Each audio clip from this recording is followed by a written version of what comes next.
The CHLP program, first of all, it opened out this whole new world of people, projects, perspectives to me, and people who were pro-poor, and that really connected to me because I was looking for a place like that. And what immediately struck me was, here were a group of people who were ready to question what they saw, who didn't take things at face value, and also were ready to even, do this in a using a scientific temper. So that all these, this potent combination really attracted me and made me want to be part of this fellowship program. And I think going forward, it's built a strong network for me of such people, even today, who are good friends, many years after I began this whole journey. The CHLP program also exposed me to a lot of issues in health, and it gave me the skills to intervene from the background that I'm from. For instance, I'm from a background in social work, and I've also done my postgraduate diploma in medical law and ethics. So it gave me the skills and access to a whole network of experts in this domain to work on this issue.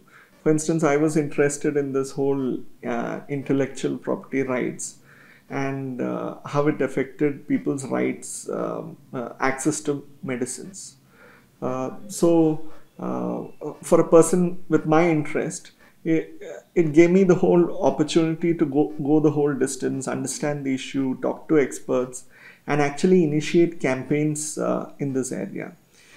So when I was doing the CHLP program, it was at that time India was changing its whole patent laws and making it compatible with the WTO framework, the World Trade Organization framework on intellectual property rights. So from the people's perspective, we had a lot of concerns because we felt that many of the provisions of the law would affect people's access to medicines. And in fact, today we see a lot of that happening. But at that time, I remember we understood the issue, we discussed it in depth here, we met experts on this issue and created a roadmap. So we would call meetings of local NGOs, people's groups, and try and explain this issue. We created pamphlets, and I remember going to street side meetings to explain this issue to people. For instance, one of the meetings I remember very vividly is there was a meeting of this Kannada serial called Mukta, and there was a meeting of that called Mukta Samvada. This serial used to address a lot of social issues, so we went and spoke to the producer and asked him if we can meet the people coming to his program. So I remember going with Prasanna, a SOCHARA team member, standing in the queue, passing out these pamphlets to people and asking them to take some action on this issue. And so starting with this, we went all the way to writing to secretaries in the Government of India, explaining our position from the people's perspective, how it could affect people's access to medicines, and with strong backing of strong evidence from research, from WHO materials, and saying that they need to consider this view. And we also got a response from many of them. We were called for consultations at that time. Another aspect of the CHLP program which really inspired me was the whole academic cum activist environment which operates in SOCHARA. This really challenged me to take my whole knowledge, to examine my knowledge, to examine my stand on different issues and to take it forward. After working in the CHLP program, I worked with SOCHARA for some time, and I later registered for my PhD, where I looked at the impact of disasters on people's health and how it affected people's vulnerability. So that so that streak has still continued after all these years. And even today, we try and translate this learning into others. We conduct courses for young people on how to work with people, how to work with children. That's one of the projects which I'm working on, where we get young people from colleges who work on different disciplines. It could be science, commerce, arts. We get them all together and give them a perspective on development issues.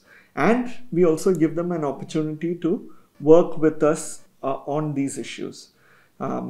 So one of the, this is also what I'm doing currently, which is that I've set up an organization called Headstreams with a few of us who had studied together, who had studied social work together. We got together with others and set up an organization called Headstreams, where we work with young people and give this whole development experience to them. Because just looking back on our own lives, our exposure to development issues is very limited. So we felt that if there is a platform where young people can come together, they can explore these issues and actually get an opportunity to intervene in different areas, they would be more inspired and they would understand these issues better. So that is what Headstreams is about. And we set this up in 2008, and now we are almost entering the 7th year of our work. We work also with women in slums and rural areas, because one of the issues we found is when we speak of access to health, right to health, right to any other right, the economic part of it plays a very important role.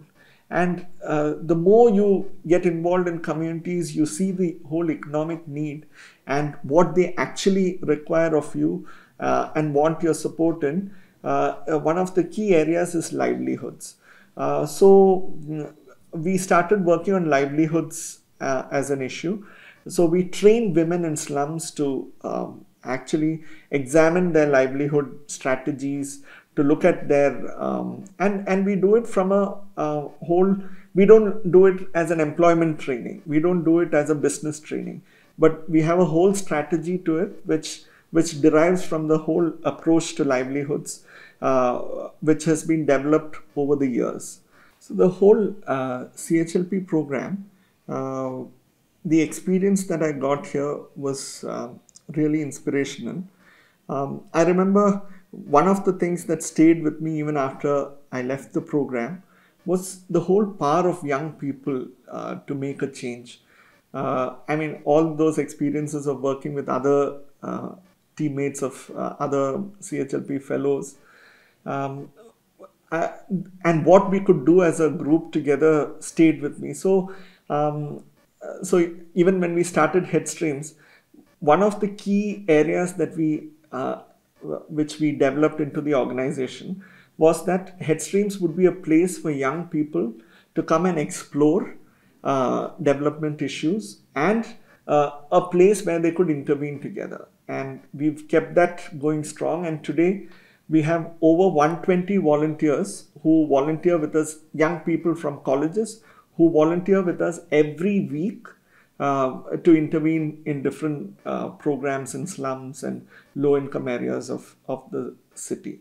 During the CHLP program, we used to visit a lot of communities, understand issues, especially with regard to right to health, and see how they could be a part of this whole movement together.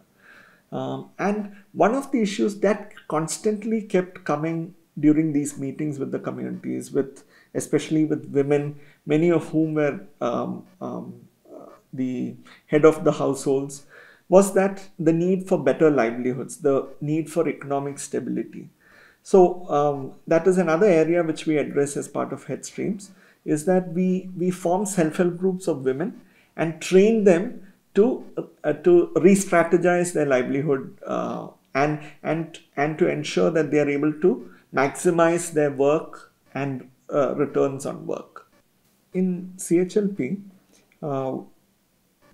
the multidisciplinary team that we have here has always keeps the focus on health as an intersection of various disciplines and interests.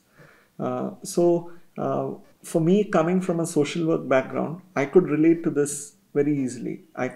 So the whole environment is, whether you're a medical professional, whether you're a law professional, whether you're a social science professional, social work professional, uh, the perspective was that we all need to work together to make things happen. And this was a reflection on what we saw in the ground. Because for a community person, health is very related to their economic status. It's very related to their knowledge on medical issues. It's very related to their social networks which they have, whether they are able to access a certain facility or not. This environment of multidisciplinary environment on health helped us to propagate that health is not limited to medicines.